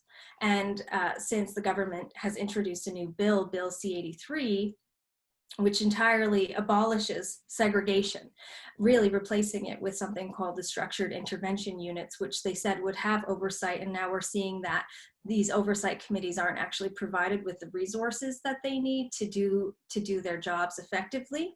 So I'm wondering how we counteract how adeptly these oppressive systems actually adapt to the changes that we advocate so hard for.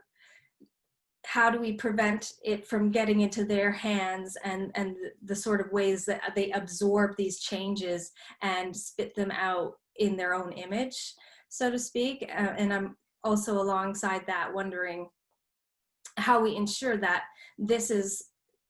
a guaranteed livable income, whatever that looks like, ensures that we are taking a step towards ending imprisonment for women, which means, like many of you have brought up,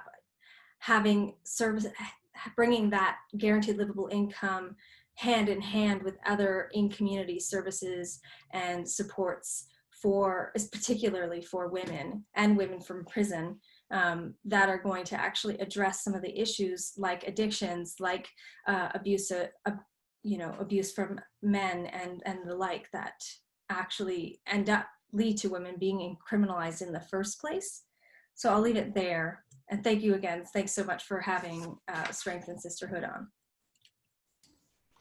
Thanks so much for that, Savannah. That's a really good question. How do we avoid these oppressive systems co-opting guaranteed livable income as sort of something as a positive policy step that we're wanting it to be?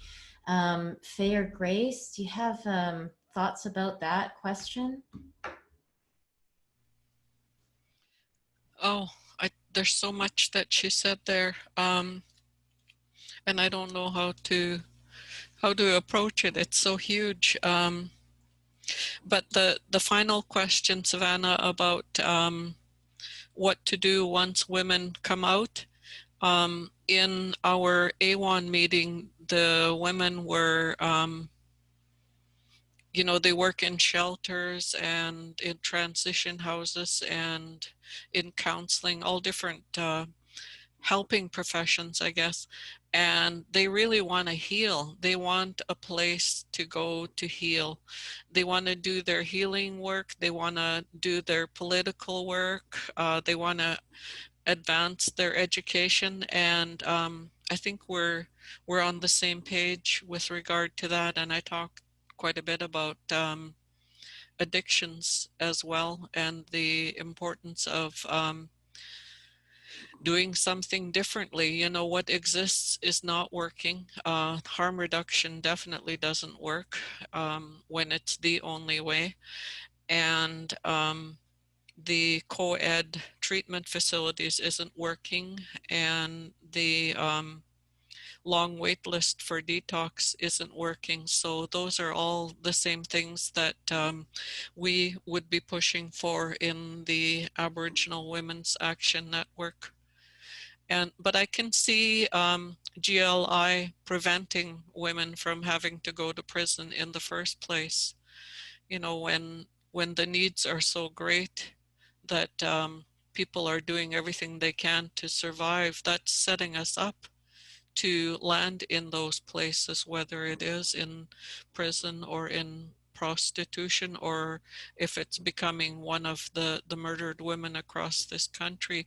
The options available to Indigenous women aren't huge. And I know that the prisons are filling up with our young ones, young Indigenous women and young Black women. So it's a huge concern. And I hope you'll call me afterwards, Savannah. I really need to talk to you about all of this. Thank you. Thanks, Faye and Grace.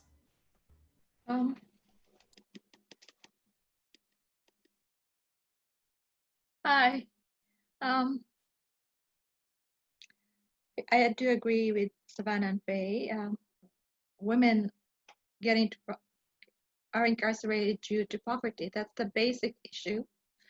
And a guaranteed livable income is really useful. Not only useful, beneficial. I don't have the right word to describe that.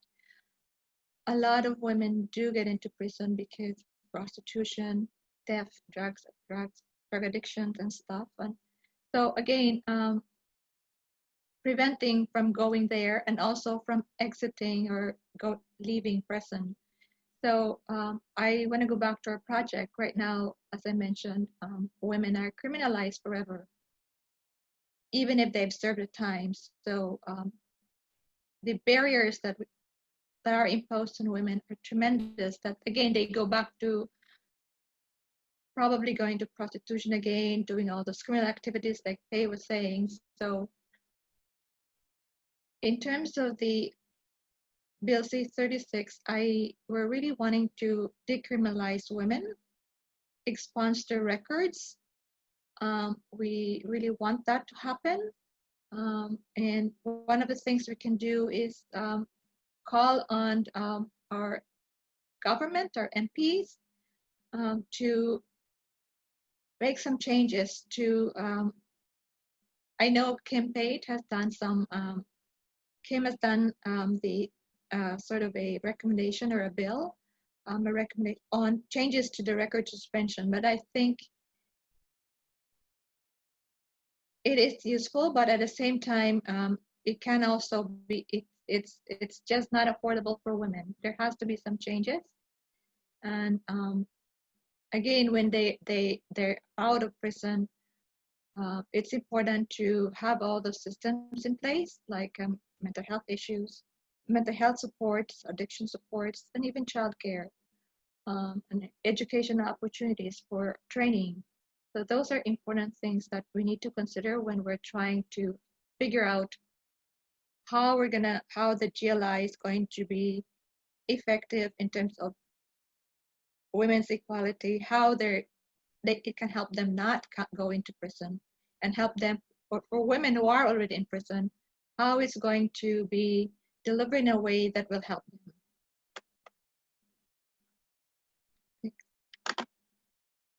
them.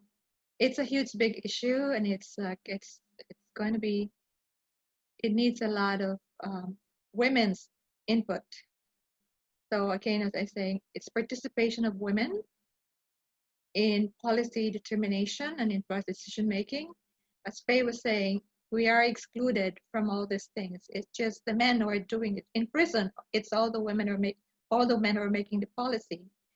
So it's important for us to be able to participate, get our voices heard, and our decisions and recommendations included. Otherwise, it's just going to be back to the neoliberal way of thinking. So I hope I have offered some thoughts to that, Savannah. Okay, thank you. Thanks so much, Grace. And that's actually a really good way to sort of have everybody come in. So what we'll do is we'll bring up all of the community respondents and all of the panelists. I know that I saw several hands come up. If there is anybody that wants to share thoughts at this point, I mean, one of the reasons why we host we've hosted a basic income panel every year is really to highlight some of the decisions and the discussions that are being had around guaranteed livable income and basic income. There has been a lot of sort of this justification of basic income being made in the name of women, but in the name of Indigenous women and in the name of women of color and immigrant women, even though we don't always get consulted on it. So with that, I'd like to invite any of the committee members. I see Leah.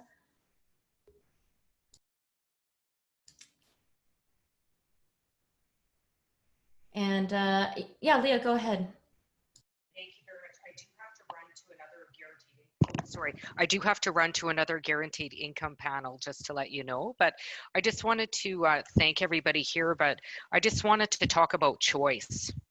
Like often we talk about people making choices, and I think that we need to really reflect on that, what that means. And I don't really think people do necessarily have choices. For example, we know that with murdered and missing Indigenous women and girls, we very often hear they were in a relationship with their perpetrator, or they knew their perpetrator, but maybe they were staying there because they didn't have choices. They didn't have income, for example, to pay for their own residence. They were financially unable or didn't have choices, which left them with a choice that was not safe for them at the hands of violent men. I mean, so I think, you know, we need to look at choices. I think what a guaranteed livable basic income does is it provides people with real choice, especially women, real choice. We know in that domestic violence rates since COVID have gone up 400 times in some places. On the prairies, it's usually double the national average. Women need to be able to leave violent situations. Women need safe places to go, like 24/7 safe spaces, in addition to things like a guaranteed livable basic income, in addition to frontline mental health and trauma supports. You know, and so I think when we talk about guaranteed livable income being a people's motion, I believe that we must monopolize the agenda going forward, because a guaranteed livable income can be is a good concept, but if it's distorted by neoliberal notions of what a guaranteed livable basic income is, it can also become very dangerous, which is why going back to motion 46, paragraph 5 is really critical. And also I believe it's paragraph 2 or 3 that looks at who benefits from, so that people aren't excluded. I know in my riding, part of the reasons why people are going directly into encampments, directly into homelessness, is because we didn't have a cushion. We're the third poorest riding in the country. We didn't have the cushion. Many First Nations don't have the cushions because of willful human rights violations and a willful blind eye to what's going on to people in the country. So I invite everybody. I'm going to push it one more time before I have to leave here. I'm so sorry. I have another panel I have to go on. But leahgazan.ca/basic income motion. Please sign. Call all your MPs, senators, email, and make sure that any sort of livable income or income guarantee going forward is not a replacement of our current social safety net, but in addition to current and future benefits that we pay for to ensure human rights and dignity for all. So with that, I have to leave. Thank you so much for having me. Thank you, Leah. Thank you for being with us. Thank you.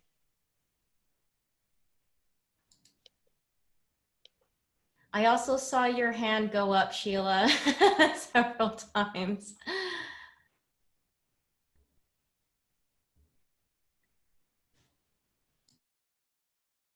Uh-oh.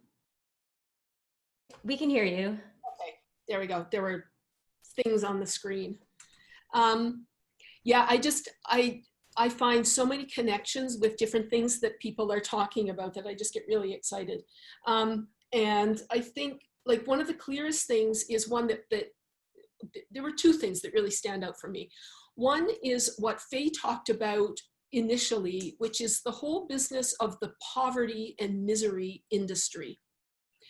And I think this discussion really helps understand that, and more of this is needed to help other people understand it. Because unfortunately, I mean, one of the main bits of opposition to a basic income actually is coming from the poverty industry. And, you know, people whose jobs have been involved in sort of perpetuating the idea that, and it's real for a lot of people who think they're helping, but they're not. Like, you have to get rid of poverty. And then that comes back, I think, to what somebody else said about the idea of preparing for alternatives. And I think that's something where the women's movement and people involved in racialized movements can really start thinking about, like, what else changes in a basic income world? How would you start structuring community development? How would you start structuring exit from prison? How would you start structuring addictions treatments when you now have people who aren't, like, these programs don't have to compensate for the lack of money anymore. They get to actually do what they're supposed to be doing. And that's huge. And then the third thing that struck me as people were talking,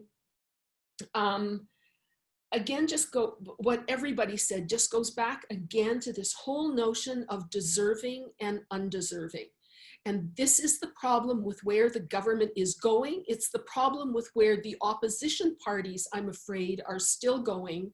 And that's that deservedness is based on your employment history and nothing else. And to the extent that anybody, all of us in some way or another, are disadvantaged in the labor market and in the employment market, you are going to be disadvantaged by anything that is structured solely on employment. So all of this tinkering around the EI system and everything, you know, the CERB benefits and all of these additional things that are supposed to be for other people, they still look like EI. And they still have most of the conditions for EI. And probably some of these people are already paying EI, but still don't qualify. So this notion of deserving and undeserving is huge. And one of the biggest pushbacks we get constantly in the basic income movement is this whole business of, well, if you give people money, there's a work disincentive and people are really lazy and they won't work. And I want to read a quote from, or I'll paraphrase this, from 1890, from Frederick Douglass, talking about anti-racism movements in the States. And he basically sums up by saying, in his case, he talks about the oppressed. Some people in Canada find that strong language, so let's talk about the privileged. So the way the privileged justify their privilege is through attacks on the character of those they are disadvantaging. And that's what this work disincentive argument is about, and we have to stop it.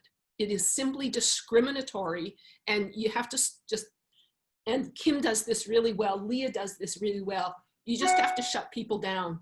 You get these economists coming out saying, well, our models show this and that. It is pure discrimination according to some categories that they've decided, you know, people are deserving or undeserving, and we have to stop it. That's great, Sheila. I think that's a really good point, this idea of deserving and undeserving, and sort of picking up on that strand. You know, there's a question that we received, and I know there's a number of basic income experts that would be able to talk about this, but you know, we've spoken a little bit about basic income experiments. This has been tried in other countries. I'm sure many of you are familiar with Evelyn Forget's work, but you know, do we know what women did with the women they got from those experiments? Can we talk about that a little bit?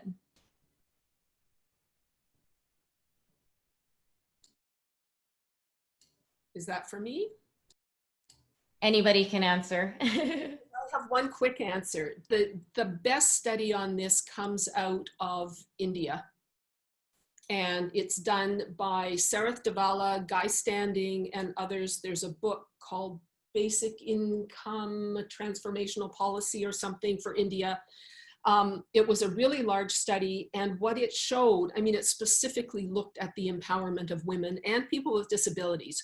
So those who were the least empowered to begin with gained the most out of this. So it shows really dramatically what the benefits for women are.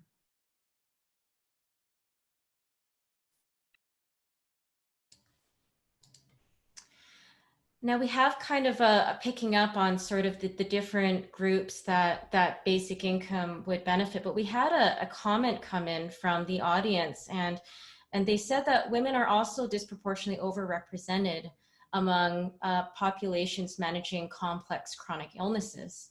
And they think that guaranteed livable income would open more choices and options for these people too. But that this would also be an area where additional supports for extended healthcare, alternative practitioners, medications, supplements, specialized and adaptive housing would be really necessary. I think maybe we can, I think this panel and the community respondents could speak to that.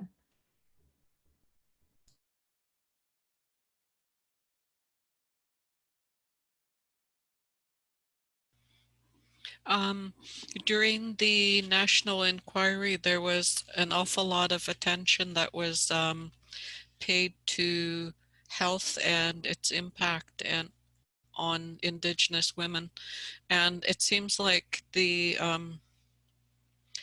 health indicators are all related to our poverty and the stresses in our lives, the mental health issues that we deal with, having survived residential school, for example. We have multi-generational trauma, and we have a whole lot of women having fibromyalgia. I have a first cousin who has it really badly. We have multiple disorders, and we have medical professionals that overprescribe. My aunt passed away as a result of having way too many medicines for arthritis, diabetes, heart condition, all these different ailments that she had. And the doctors in the end ended up killing her. And so I strongly believe in the importance of women taking control of our own health and wellness rather than relying on medical professionals. And when you're in poverty and unable to pay attention to the world around you, you don't have time. You know, you don't have time to learn the value of nutrients, of vitamins and minerals, of water, of walking, you know, all those things that make us healthy. We don't have time to think about those things, and we have to eat whatever we're given. You know, we don't have the healthiest diets. And with all of the stresses, there are a lot of ailments that arise out of that. And I think study is just starting to happen around the impact of multi-generational trauma. So I really appreciate that comment that was made. I think it's important for us to be able to access alternative medicines. With my own health concerns that I'm going through now, I'm really interested in chiropractic care and naturopathic care, because my doctor doesn't, you know, they give me more pills. I went to emergency and they gave me more pills. I don't want more pills. I want to get to the bottom of what's going on with me, and I want to be able to address it, not just the symptoms. So thank you for that comment.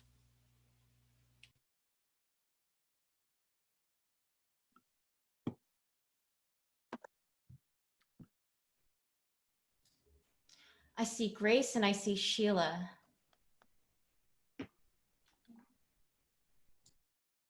Yeah, Sheila, do you want me to just say a bit? Okay.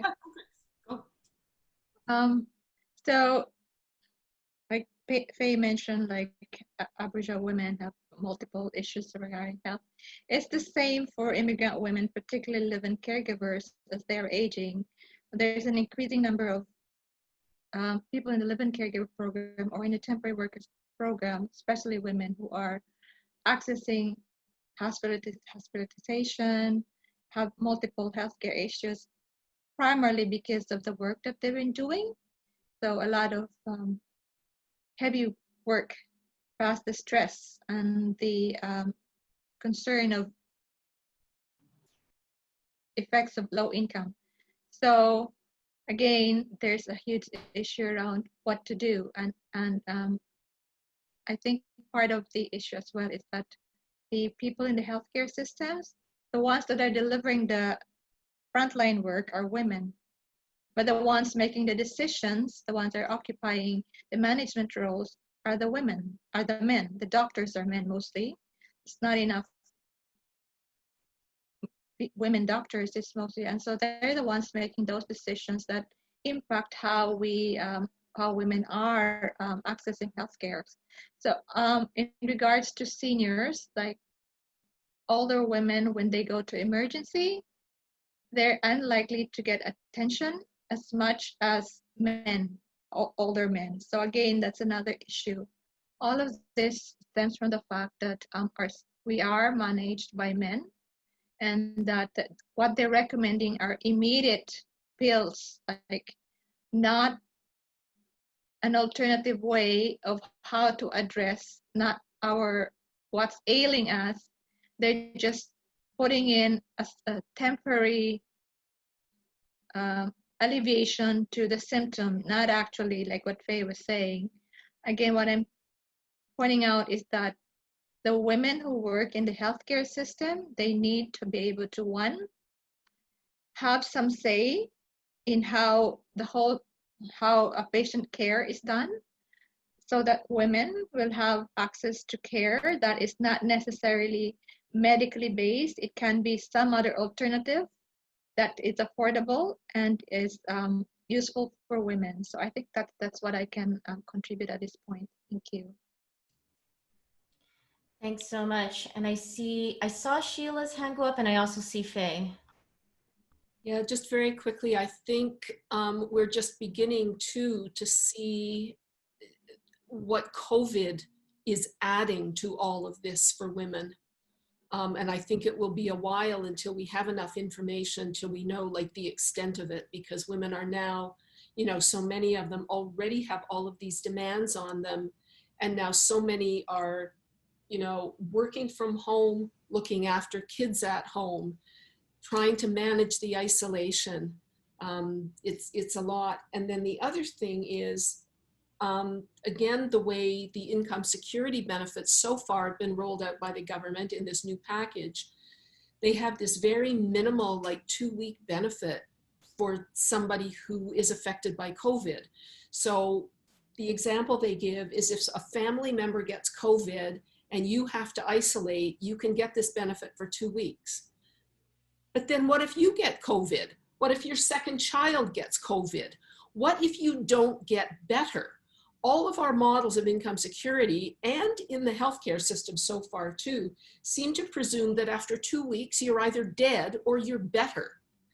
And there's a whole group of long haulers, and especially women, I think, and racialized people, I think you'll find as they learn more, they're not getting better, or you get better really slowly, and it takes a long time before you can function well again, and you get repeat symptoms. So as Leah said, like we're going to be stuck with this virus for at least another couple of years probably, and we're going to have to deal with that added on to what Grace and Faye talked about we're already experiencing.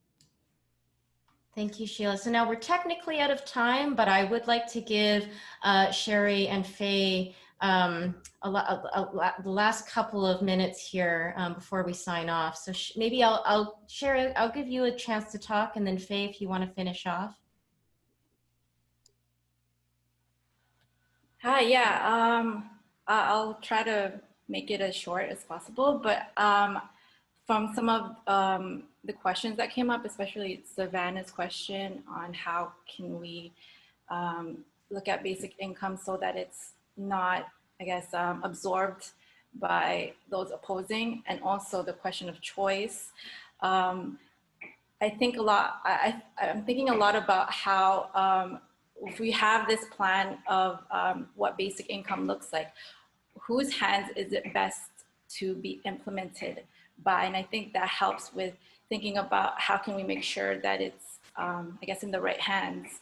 And I think someone like Leah Gazan, like someone like her, you know, is someone that would be well equipped to really push this forward. And I think that's something that we have to think about when it comes to like politics. And then another thing was with basic income, what this really, this discussion really opens up a lot about what can work look like. Because we're talking about alternatives and like what kind of choices are we able to make? And I think these are really important. And to help really strengthen the case for basic income, like, is really the opportunity for us to think about work alternatively. Like, for example, we were talking about health, like, is 8 hours, 5 days, 7 days of working, is that the best, I guess, model or the best way we can look at work, everyday work? Or how can we share work?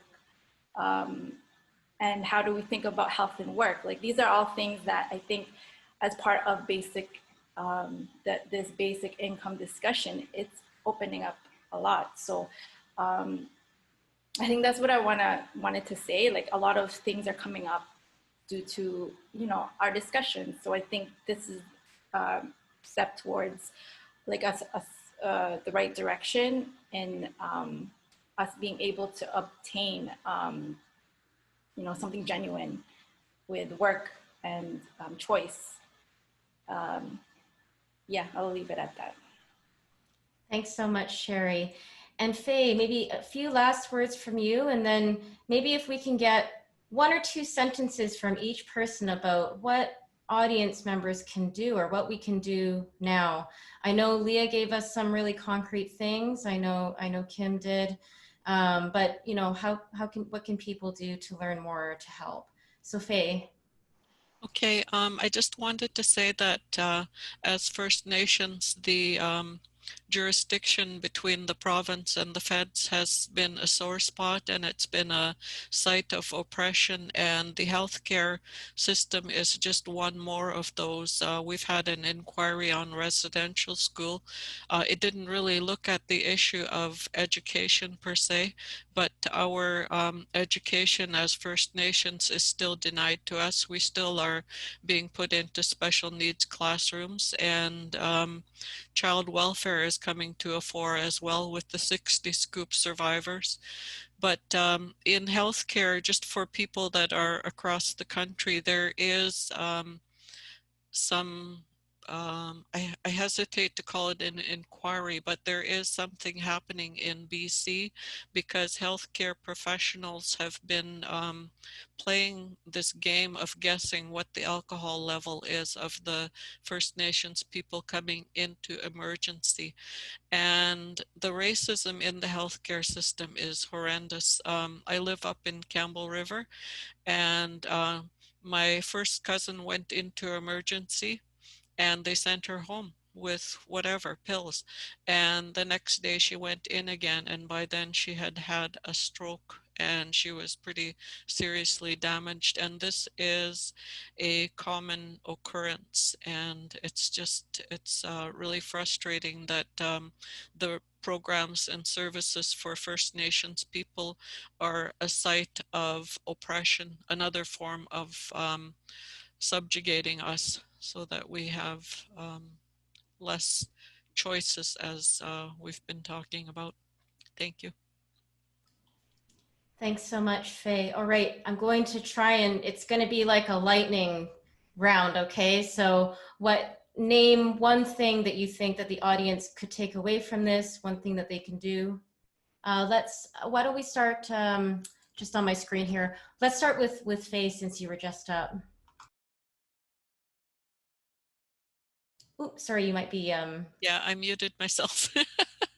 I would say really pay attention to the motion that Leah Gazan is putting forward, and there were a lot of resources shared. Sheila shared some resources, and that's what I'm going to do is go away and do more reading and educate myself. Thank you. Thank you, Faye. Savannah. Thank you. I'm going to say the same. Do your reading, but also once you've done your homework, write to your MP. Encourage this to show that there's a willingness from citizens to see this push forward. Sheila. Oh, you might be muted there. Same thing, target politicians, but right now I would say within the next 8-10 days, the people writing the speech from the throne and who have control over what's going to be in there, write to Finance Minister Chrystia Freeland, write to Justin Trudeau, write to Jagmeet Singh. They're the ones with the power. Thank you, Sheila. Motion 46. Grace.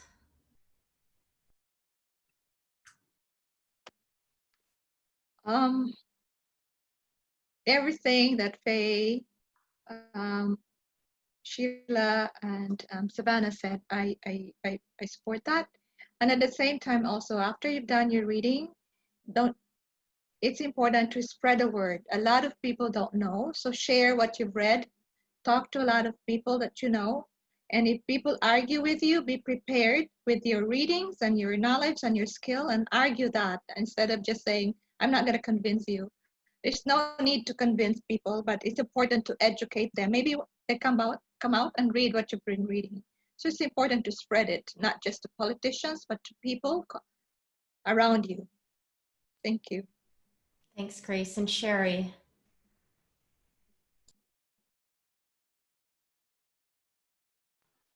Yeah, I'm just going to echo a lot of what everyone else said. Definitely look into each of the speakers and their organizations. It's really important, and to share. That's what I'm going to do as well. So. Well, thank you so much to our panelists and to our community respondents for joining us. We'll be posting a lot of these resources.